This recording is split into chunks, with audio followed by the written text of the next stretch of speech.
ധ്യാനിച്ചുകൊള്ളണം.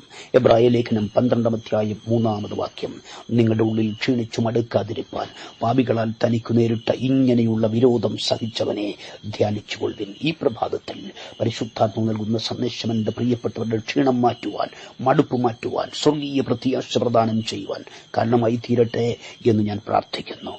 ദൈവത്തിന് സ്തോത്രം. പ്രിയരെ, ലാഭമായിരുന്നതൊക്കെ ഛേദമെന്നെണ്ണി ക്രിസ്തുവിന്റെ പിന്നാലെ വിശ്വാസത്തിന്റെ ചുവട് വെച്ച എബ്രായ സഹോദരങ്ങൾ, അവരെ പിന്മാറ്റത്തിലേക്ക് നയിച്ച കാരണങ്ങളിൽ ഒന്ന് അവരുടെ ഉള്ളു ക്ഷീണിച്ചതാണ്, മനസ്സു ക്ഷീണിച്ചതാണ്. അതെ, 2024 മനസ്സു ക്ഷീണിച്ചു പോയോ മക്കളെ? സാരമില്ല. കേൾക്കുന്ന വചനത്തിന്റെ ശക്തി നിന്റെ ക്ഷീണം മാറ്റി, മടുപ്പ് മാറ്റി, നിരാശ മാറ്റി മുന്നോട്ട് കുതിക്കാൻ താങ്കളെ പ്രാപ്തനാക്കും.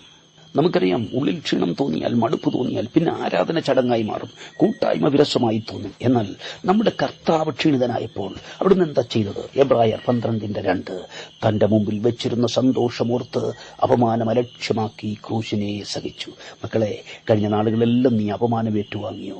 സ്വർഗം നിന്റെ മുമ്പിൽ സന്തോഷത്തിന്റെ ദിനങ്ങൾ വെച്ചിട്ടുണ്ട്, നന്മയുടെ ദിനങ്ങൾ വെച്ചിട്ടുണ്ട്, അഭിമാനത്തിന്റെ ദിനങ്ങൾ വെച്ചിട്ടുണ്ട്, ആനന്ദത്തിന്റെ ദിനങ്ങൾ വെച്ചിട്ടുണ്ട്. സ്തോത്രം. ക്രിസ്തു അപമാനം അലക്ഷ്യമാക്കി ക്രൂശിനെ സഹിച്ചു. എന്തുകൊണ്ടാ? തന്റെ മുമ്പിൽ വെച്ചിരുന്ന സന്തോഷമോർത്തതുകൊണ്ടാ. എന്തായിരുന്നു ക്രിസ്തുവിന്റെ മുമ്പിൽ വെച്ചിരുന്ന സന്തോഷം? കുഞ്ഞെ, നീയും ഞാനും ഉൾപ്പെടെ അനേക സഹോദരങ്ങൾ തേജസ്സിലേക്ക് നടന്നെടുക്കുന്നതാണ് തന്റെ മുമ്പിൽ വെച്ചിരുന്ന സന്തോഷം. സ്തോത്രം. കർത്താവിനറിയാമായിരുന്നു, എന്നിവരെന്റെ കൈകളിൽ കാര്യം പാണി തറയ്ക്കുന്നു, പക്ഷേ നാളെ ഞാൻ ഈ വലം കൈയിൽ 7 നക്ഷത്രം പിടിക്കും. ഇന്നവരെന്റെ തലയിൽ മുൾക്കിരീടം വെച്ചു, എന്നാൽ നാളെ ഈ തലയിൽ അനേക രാജ്യമുടികൾ ചൂടും. ഇന്നിവരെന്റെ കാലിൽ ആണി തറയ്ക്കുന്നു, പക്ഷേ നാളെ ഈ കാലുകൾ ഉലയിൽ ചുട്ടുപഴിപ്പിച്ച വെള്ളൂറിന് തുല്യമായി മാറും. ഇന്നിവരെന്റെ വസ്ത്രമഴിച്ച് ആക്ഷേപിക്കുന്നു, എന്നാൽ ഞാൻ നിലയെങ്ക് ധരിച്ചെഴുന്നള്ളുന്ന കാലം വരുന്നു.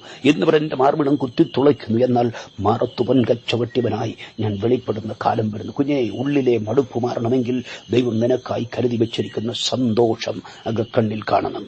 ആമേൻ. മക്കളെ, നിന്നിൽ വെളിപ്പെടാതിരിക്കുന്നു തേജസ് വിചാരിച്ചാൽ ഈ കാലത്തിലെ കഷ്ടങ്ങൾ സാരമില്ലെന്നെണ്ണാൻ കഴിയും. കുഞ്ഞെ, നിന്റെ സ്ഥിതി മാറുന്ന ദിനങ്ങൾ വരുന്നു. ഇന്ന് നിരാശയുടെ ഇരുട്ടിൽ തലകുനിച്ചിരിക്കുകയാണോ? വിശ്വസിക്ക്, കർത്താവ് നിന്നെ പുറത്തു കൊണ്ടുവരും. പ്രാർത്ഥിക്കുന്ന ദൈവവേദൽ പുറത്തു വരാതിരിക്കൽ ശത്രു കല്ലുരുട്ടി വെച്ചാലും, കല്ലറയ്ക്ക് മുദ്ര വെച്ചാലും, ആയുധപാണികളെ കാവൽ നിർത്തിയാലും ദൈവവേദൽ പുറത്തു വരും. ദൈവം തന്റെ കുഞ്ഞിനെ അഭിമാനത്തോടെ പുറത്തു കൊണ്ടുവരും. യെസ്, വചനം പറയുന്നു, എഫെസ്യർ 1:20 അവൻ ക്രിസ്തുവിലും വ്യാപരിച്ചു, ജീവനറ്റവനായി ഉഴുതുമറിക്കപ്പെട്ട ശരീരത്തിലുടമയായി കല്ലറയ്ക്കുള്ളിൽ കിടക്കേണ്ടി വന്നിട്ടും പുനരുത്ഥാനത്തിന്റെ ശക്തി ക്രിസ്തുവിനെ മരിച്ചവരുടെ ഇടയിൽ നിന്നും എഴുന്നേൽപ്പിച്ചെങ്കിൽ മക്കളെ, ആർക്കും തടയാനാവാത്ത ശക്തി, പരിശുദ്ധാത്മാവിന്റെ ശക്തി നിന്നെയും പുറത്തു കൊണ്ടുവരും. അവസ്ഥയെ മാറ്റുന്ന ശക്തി, ക്ഷീണം മാറ്റുന്ന ശക്തി, നിരാശ മാറ്റുന്ന, ഉള്ളിലെ മടുപ്പ് മാറ്റുന്ന ദൈവശക്തി. സ്തോത്രം. അപമാനം അലക്ഷ്യമാക്കാൻ പ്രാപ്തനാക്കുന്ന ദൈവശക്തി, അതേ കഷ്ടതയെ വെല്ലുവിളിക്കാൻ കരുത്തുപകരുന്ന ദൈവശക്തി വിശ്വസിക്കുന്നവർക്ക് വേണ്ടി ഈ പുലരിയിലും വ്യാപരിക്കുന്നു. അവൻ ആത്മനിറവ് പ്രാപിച്ച ദൈവത്തിന്റെ പൈതലെ, അന്ധകാര ശക്തിക്ക് നിന്നെ തളർത്താൻ കഴിയത്തില്ല കേട്ടോ. കാണുന്നതിനും കേൾക്കുന്നതിനും വായിച്ചതിനും പറഞ്ഞതിനും മക്കളെ നിന്റെ വിശ്വാസത്തെ തണുപ്പിക്കാൻ കഴിയത്തില്ല. കാരണം എന്തെന്നറിയാമോ? പുറമേയുള്ളവൻ നാൾക്കുനാൾ ക്ഷീണിച്ചാലും അകമേയുള്ളവൻ ശക്തനാണ്. ഒരു ചുവട് മുന്നേറാൻ അനുവദിക്കത്തില്ലെന്ന് വെല്ലുവിളിച്ചുകൊണ്ട് വിശ്വാസ ജീവിതത്തിന് മാന്യമുണ്ടാക്കുന്ന പോരുകൾ യേശുവിന്റെ നാമത്തിൽ ശാസിക്കപ്പെടട്ടെ. യേശുവിന്റെ മക്കളെ, മങ്ങിപ്പോയതിന് ശുശ്രൂഷയെ ആത്മാവ് ജ്വലിപ്പിക്കുന്ന നാളുകൾ വരുന്നു. പരിശുദ്ധാത്മാവ് നൽകിയ കൃപാവരത്തിന് ശുശ്രൂഷ മങ്ങിപ്പോയോ? ഏറിയ തിളക്കത്തോടെ വീണ്ടും ദൈവജനത്തെ ശുശ്രൂഷിക്കാൻ പരിശുദ്ധാത്മാവ് നിന്നെ ശക്തീകരിക്കും. ഇവിടെ വരെ മതി, ഇതിനപ്പുറം കടന്നുകൂടാന്ന് വാദിച്ചുകൊണ്ട് ശുശ്രൂഷ ജീവിതത്തിന് അതിരുവെച്ച്, വിദ്യാഭ്യാസത്തിന് അതിരുവെച്ച്, കുഞ്ഞുങ്ങളുടെ ഭാവിക്ക് തടസ്സമായി ശത്രു പണിതുയർത്തിയ വേലിക്കെട്ടിനെ തകർത്തെറിഞ്ഞുകൊണ്ട് 2025 കർത്താവ് നിനക്ക് സമ്മാനിക്കുമെന്ന് ദൂത് പറഞ്ഞാൽ ഏറ്റെടുത്ത് സ്തോത്രം ചെയ്യാൻ എത്ര പേർക്ക് കഴിയും? ആമേൻ. തളർന്നു തുടങ്ങിയ, മടുത്തു തുടങ്ങിയ ദൈവത്തിന്റെ പൈതലെ, പരിശുദ്ധാത്മാവ് നിന്നോട് പറയുന്നു, എബ്രായർ 11:40 ദൈവം നിനക്ക് വേണ്ടി ഏറ്റവും നല്ലത് മുൻകരുതിയിരിക്കുന്നു.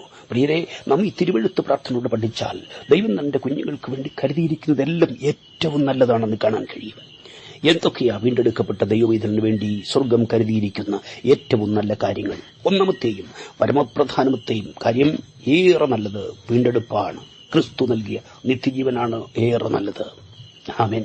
ന്യായപ്രമാണം ആവശ്യപ്പെട്ട യാഗങ്ങൾ കൃത്യമായി ചെയ്താലും പാപക്ഷമയാ കിട്ടുന്നത് പാപപരിഹാരമല്ല. അതുകൊണ്ട് എല്ലാ ആഴ്ചയും കാളയും കൊണ്ട് ആലയത്തിൽ പോകണം. കയ്യിലിരിക്കുന്ന യാഗവസ്തു കാണുമ്പോൾ ലോകം മനസ്സിലാക്കും ഭക്തൻ ചെയ്ത പാപത്തിന്റെ വലിപ്പം.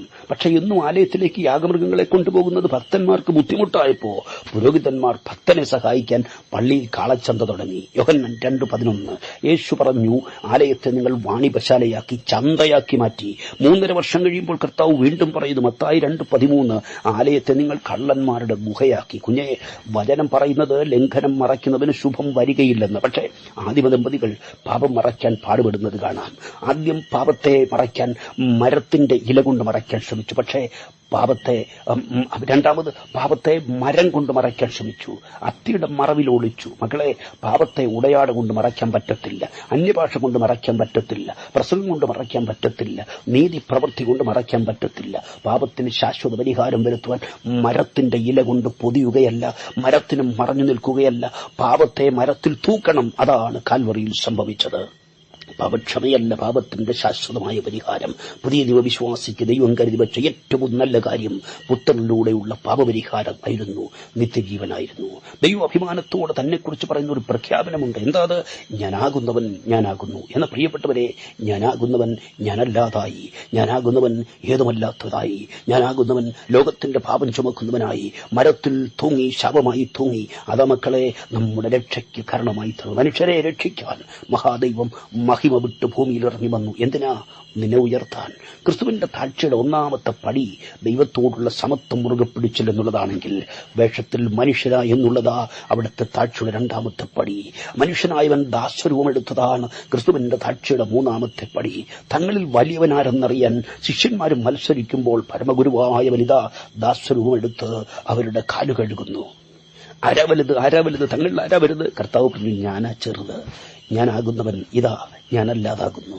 ക്രിസ്തുവിന്റെ താഴ്ചയുടെ നാലാമത്തെ പടി ക്രൂശിലെ മരണത്തോളം തന്നെത്താൻ താഴ്ത്തി എന്നുള്ളതാണ്. പാപമില്ലാത്തവൻ, പാപം ചെയ്യാത്തവൻ, പാപമറിയാത്തവൻ ലോകത്തിന്റെ പാപം ചുമന്നുകൊണ്ട് പാപമായി തീരുന്നു, ക്രൂശിൽ മരിക്കുന്നു. ഇതാ ക്രിസ്തുവിന്റെ താഴ്ചയുടെ പ്രദർശനം. അവൻ 10,000ങ്ങളിൽ പരമസുന്ദരനായ പുത്രനെ കാണുന്നവർ മുഖം മറച്ചു കളയത്തക്കവണ്ണം കണ്ടാൽ ആളല്ലെന്ന് തോന്നുമാറ് വിരൂപനായി. എന്തിനു വേണ്ടിയാ കുഞ്ഞെ? നീ ഉൾപ്പെടെ അനേക പുത്രന്മാരെ തേജസ്സിലേക്ക് നടത്തുവാൻ തന്റെ പുത്രനെ കഷ്ടാനുഭവങ്ങളിൽ തികഞ്ഞവനാക്കുന്നത് ദൈവത്തിന് യുക്തമായിരുന്നു. ക്രൂശിക്കപ്പെട്ട ക്രിസ്തുവിനെ കണ്ടവർ മുഖം മറച്ചതിന് കാരണം എന്താവും? വൈരൂപ്യമാണ്. എന്തിന്റെ വൈരൂപ്യം? പാപത്തിന്റെ വൈരൂപ്യം. പാപത്തിനെതിരെ പിതാവും മുഖം ധരിച്ചപ്പോൾ പുത്രൻ നിലവിളിക്കുന്നു, എന്റെ ദൈവമേ, എന്നെ കൈവിട്ടതെന്ത്? മക്കളെ, ഈ മണ്ണിൽ മോഹിച്ചതൊന്നും നേടാൻ കഴിഞ്ഞില്ലെങ്കിലും ഹൃദയം നിറഞ്ഞു പാടണം, രക്ഷാദാനമോ അതെത്ര മാധുര്യം, എന്നെ വീണ്ടതോ അതെത്ര ആശ്ചര്യം. സ്തോത്രം. ദൈവം നമുക്കായി ഒരുക്കി വെച്ചതിൽ ഏറ്റവും നല്ലത് നിത്യരക്ഷയാ. മക്കളെ, കുഞ്ഞെ, രക്ഷയുടെ സന്തോഷത്തിൽ നിന്നും എബ്രായ വിശ്വാസികളെ പോലെ പിന്നോട്ട് പോയെങ്കിൽ കണ്ണീരോടെ പറയണം, ആമീൻ. 2025 രക്ഷയുടെ സന്തോഷം എനിക്ക് തിരികെ തരണമേ. കഷ്ടത മനസ്സിനെ ക്ഷീണിപ്പിക്കുമ്പോൾ ആത്മാവിൽ പറയണം, എനിക്ക് ഏറ്റവും നല്ലത് ദൈവം മുൻകരുതിയിരിക്കുന്നു. സ്വന്തം പുത്രനെ ആദരിക്കാതെ ഏൽപ്പിച്ചു തന്നവൻ ഏറ്റവും നല്ലത്, അധികം നല്ലത്, സ്വർഗീയമായത് നിനക്കായി കരുതിയിരിക്കുന്നു. കുഞ്ഞെ, ദൈവം നിനക്കായി കരുതിയിരിക്കുന്ന ഏറ്റവും നല്ല രണ്ടാമത്തെ കാര്യം എന്താ? എബ്രായർ 12:24. കാഹളനാദം, കൊടുങ്കാറ്റ്, കൂരിരുട്ട്, മേഘദസ് എന്നിവയുടെ അരികിലേക്കല്ല, ഹാബേലിന്റെ രക്തത്തേക്കാൾ ഗുണകരമായി സംസാരിക്കുന്ന പുണ്യാഹ രക്തത്തിന്റെ അടുക്കലത്രേ നീ വന്നത്. അതെ, അധികം നല്ലത്, ഗുണകരമായി സംസാരിക്കുന്ന യേശു ക്രിസ്തുവിന്റെ പുണ്യാഹ രക്തമാണ്. മക്കളെ, കാൽവരിയിൽ നിനക്ക് വേണ്ടി ഒഴുക്കിയ യേശുവിന്റെ രക്തം നിഷ്കളങ്ക രക്തമാണ്, നിർദോഷ രക്തമാണ്, പുണ്യാഹ രക്തമാണ്, സകല പാപവും പോക്കി ശുദ്ധീകരിക്കുന്ന രക്തമാണ്, നിനക്ക് വേണ്ടി ദൈവസന്നിധിയിൽ പക്ഷപാതം ചെയ്തു സംസാരിക്കുന്ന രക്തമാണ്. പ്രിയരെ, ഈ പുണ്യാഹം, അതെ, പുണ്യാഹ രക്തം, ഈ വാക്ക് ബ്രാഹ്മണികമാണ്. പ്രത്യേക പൂജാവേളയിൽ ക്ഷേത്ര പരിസരങ്ങളോ വീടോ ഒക്കെ ശുദ്ധീകരിക്കാൻ അവർ തളിക്കുന്ന ജലത്തെയാണ് പുണ്യാഹ ജലമെന്ന് വിളിക്കുന്നത്. വേദപുസ്തകത്തിന്റെ മലയാള വിവർത്തനം സംസ്കൃത പണ്ഡിതനായ ചാത്തുമേനോ നടത്തുമ്പോൾ ക്രിസ്തുവിന്റെ രക്തം പാപത്തെ പരിഹരിക്കുന്നതാണെന്ന് മനസ്സിലാക്കി താൻ കൊടുത്ത പദമാണ് പുണ്യാഹ രക്തം. ഹൃദയത്തിൽ തളിക്കപ്പെട്ട പുണ്യാഹ രക്തം പാപമംഗലമായ ഹൃദയത്തെ നിർമ്മല ഹൃദയമാക്കി മാറ്റുന്നു. സുപ്തമനസാക്ഷിയോടെ ദൈവത്തെ ആരാധിക്കാൻ നമ്മെ പ്രാപ്തരാക്കിയത് നിയമത്തിന്റെ രക്തമാണ്. വെളിപ്പാട് 5:9, കുഞ്ഞാടേ, നീ അറുക്കപ്പെട്ടു, നിന്റെ രക്തം കൊണ്ട് ഗോത്രത്തിലും ഭാഷയിലും വംശത്തിലും ജാതിയിലും നിന്നുള്ളവരെ ദൈവത്തിനായി വിലയ്ക്ക് വാങ്ങി ഞങ്ങളുടെ ദൈവത്തിന് അവരെ രാജ്യവും പുരോഹിതന്മാരുമാക്കി വെച്ചു. രക്ഷിതഗണത്തിന്റെ സ്തോത്രഗാനം അവയെ സ്വർഗത്തിൽ മുഴങ്ങുകയാ. ജാതി, ഗോത്ര, വർഗ, ഭാഷ, വർഗവർണ്ണം വ്യത്യാസമില്ലാതെ മാനവജാതിയെ മൊത്തം ഒറ്റ കുടക്കീഴിൽ കൊണ്ടുവന്നതാണ് ക്രിസ്തുവിന്റെ രക്തം. മക്കളെ, പുതിയ നിയമസഭ സംഘടനയല്ല കേട്ടോ, പ്രസ്ഥാനമല്ല, കെട്ടിടമല്ല, ഒരേപോലെ ചിന്തിക്കുന്നവർ ഒന്നിച്ചു കൂടുന്നതല്ല. യേശു തന്റെ രക്തം കൊണ്ട് സമ്പാദിച്ചതാണ് പുതിയ നിയമസഭ. സ്തോത്രം. ഹാബേലിന്റെ രക്തം പ്രതികാരത്തിനായി നിലവിളിക്കുമ്പോൾ ക്രിസ്തുവിന്റെ രക്തം പിതാവിന്റെ സന്നിധിയിൽ നിനക്കു വേണ്ടി ഗുണകരമായി സംസാരിക്കുന്നു. ഹല്ലേലൂയ. അപവാദി കുറ്റം നിരത്തുമ്പോൾ കുഞ്ഞാടിന്റെ രക്തം പറയും, ഞാൻ വീണ്ടെടുത്തതാണ്, എന്റെ രക്തം നീതീകരിച്ചതാണ്. അതേ ഹാബേലിന്റെ രക്തത്തെക്കാൾ ഗുണകരമായി സംസാരിക്കുന്ന ക്രിസ്തുവിന്റെ രക്തം ഇന്നും ഉണങ്ങിയിട്ടില്ല. ആമേൻ. നമുക്കായി ദൈവം കരുതിയിരിക്കുന്ന ഏറ്റവും നല്ല മൂന്നാമത്തെ കാര്യമെന്താ? എബ്രായർ ലേഖനം 11:35. എബ്രായർ 11:35. മറ്റു ചിലർ ഏറ്റവും നല്ല ഉയർത്തെഴുന്നേൽപ്പ് പ്രാപിക്കേണ്ടതിന് ഉദ്ധാരണം കൈക്കൊള്ളാതെ ഭേദ്യമേറ്റു. എന്താ അത്? രക്ഷയുടെ സന്തോഷം ആസ്വദിക്കാൻ ഭാഗ്യം ലഭിച്ച ജീവിതമേ, ഏറ്റവും നല്ല ഉയർത്തെഴുന്നേൽപ്പ് ദൈവം നിനക്കായി കരുതി വെച്ചിരിക്കുന്നു. അതിനെന്ത് ചെയ്യണം? എബ്രായ ലേഖനം 11 നോക്ക്. അവിടെ വിശ്വാസവീരന്മാരെ പേരെടുത്ത് പറയുന്നുണ്ട്. എന്നാൽ പേര് പറയാത്ത നിരവധി വിശ്വാസവീരന്മാരുണ്ട്. അറിയപ്പെടാത്ത ചിലരെന്നും ഉണ്ടാകുമല്ലോ, പേരുള്ളവരും പേരില്ലാത്തവരും. ഒരു ദൈവദാസനെ പരിചയപ്പെടുത്തിയപ്പോൾ സുവിശേഷകനെന്ന് പറഞ്ഞു പോയതിന്റെ പുകിലി ചെറുതായിരുന്നില്ല. വേദിയിൽ ദൈവവചനം പ്രസംഗിക്കാൻ നിൽക്കുമ്പോൾ ഒരാളുടെ പേര് വിട്ടുപോയാൽ മതി, വലിയ പ്രശ്നമുണ്ടാകും. അതാ ചത്തോന്നറിയാൻ കുത്തിത്തന്നെ നോക്കണമെന്ന് പറയുന്നത്. 11 വിശ്വാസവീരന്മാരെ നിരനിരയായി നിർത്തിയ ശേഷം 32 വാക്യത്തിൽ പൗലോസ് പറയുന്നു, ഇനി എന്ത് പറയുന്നു? ഗിദെയോൻ, ബാരാക്ക്, ശിംശോൻ, ഇബ്താഹ്, ദാവീദ് എന്നിവരെയും ശമൂവേൽ മുതലായ പ്രവാചകന്മാരെയും കുറിച്ച് വിവരിക്കാൻ സമയം പോരാ. വിശ്വാസത്താൽ സിംഹത്തിന്റെ വായടച്ചവർ, നീതി നടത്തിയവർ, രാജ്യങ്ങളെ കീഴടക്കിയവർ, തീയുടെ ബലം കെടുത്തിയവർ, സ്ത്രീകൾക്ക് തങ്ങളുടെ മരിച്ചവരെ ഉയർത്തെഴുന്നേൽപ്പിനാൽ തിരിച്ചു കിട്ടി. ഇങ്ങനെ പറഞ്ഞു വന്നിട്ട് അപ്പോസ്തലൻ തുടരുകയാണ്. വേറെ ചിലർ ഒന്നാം ഗ്രൂപ്പ് പേരുള്ളവരാണ്. അവർ വിശ്വാസത്താൽ വൻ കാര്യങ്ങളാണ് ചെയ്തത്. അവർക്ക് സിംഹത്തിന്റെ വായടയ്ക്കാൻ പറ്റി, തീയുടെ ബലം കെടുത്താൻ പറ്റി, നീതി നടത്താൻ പറ്റി, രാജ്യം പിടിച്ചെടുക്കാൻ കഴിഞ്ഞു. ഇതാ പേരുള്ളവർ. എന്നാൽ പേരില്ലാത്ത ചിലർ സിംഹത്തിന് മുൻപിൽ കടിച്ചു കീറാൻ നിന്നുകൊടുത്തു. പേരുള്ളവൻ രാജ്യം പിടിച്ചെടുത്തപ്പോൾ മറ്റൊരു കൂട്ടർ കൈവശമുണ്ടായിരുന്ന 5 സെന്റും കൂടി വിശ്വാസത്തിന് വേണ്ടി നഷ്ടപ്പെടുത്തി. ഒരു കൂട്ടർ വിശ്വാസത്താൽ തീയുടെ ബലം കെടുത്തിയപ്പോൾ പേരില്ലാത്ത മറ്റൊരു കൂട്ടർ ഈ ആമ്പാറ്റകളെ പോലെ തീയിൽ ചുട്ടരിയാൻ ഏൽപ്പിച്ചു കൊടുത്തു. മറ്റു ചിലർ ഉദ്ധാരണം കൈക്കൊള്ളാതെ ഭേദ്യമേറ്റു. അകത്തൊറ്റ ലക്ഷ്യമേ ഉള്ളൂ. We need a better resurrection. ഏറ്റവും നല്ല ഒരു ഉയർപ്പെടും. നല്ലൊരു ഉയർപ്പിന് വേണ്ടി ഉദ്ധാരണം പ്രാപിക്കാതെ മനസ്സോട് ഭേദ്യമേൽക്കുകയായിരുന്നു. പൗലോസ് പറയുന്നു, വലവിധേയനെ മരിച്ചവരുടെ ഇടയിൽ നിന്ന് ഉയർപ്പ് വേണം. ശ്രേഷ്ഠമായ ബയോഡേറ്റ ഉള്ളവനാ പൗലോസ്. പക്ഷേ ക്രിസ്തുവിനെ അറിഞ്ഞപ്പോൾ എല്ലാം ചവറന്നെണ്ണി. ശ്രേഷ്ഠമെന്ന് ലോകം പരിഗണിക്കുന്നത് വെറും ചവറെന്ന് കണക്കാക്കാൻ കഴിയണമെങ്കിൽ പുനരുത്ഥാനത്തിന്റെ ശ്രേഷ്ഠത മനസ്സിലാക്കണം. പുനരുത്ഥാനത്തിന്റെ ചിന്തയില്ലാതെ പോയതുകൊണ്ടാ ഒരിക്കൽ വയറിന് വേണ്ടി ഓടിയവർ ഇന്ന് വയറ് കുറയ്ക്കാൻ വേണ്ടി ഓടുന്നത്. ദൈവത്തിന് സ്തോത്രം. മനുഷ്യന്റെ ആയുസ് പുല്ലുപോലെയാകുന്നു.